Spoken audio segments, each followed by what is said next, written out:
हाँ लो जी, लट्टू घूमना शुरू हो गया है। यह देसी तरीका है जनाब प्रेशर कुकर चलाने का। क्या बात है, जुगाड़ पाकिस्तान जिंदाबाद। देखा फिर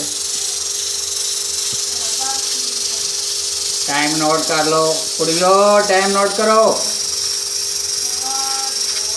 2:15 हो गए ने, बस ठीक हो गया, चल पिया है। जनाब रबड़ खराब सी ते ठीक हो जाएगा।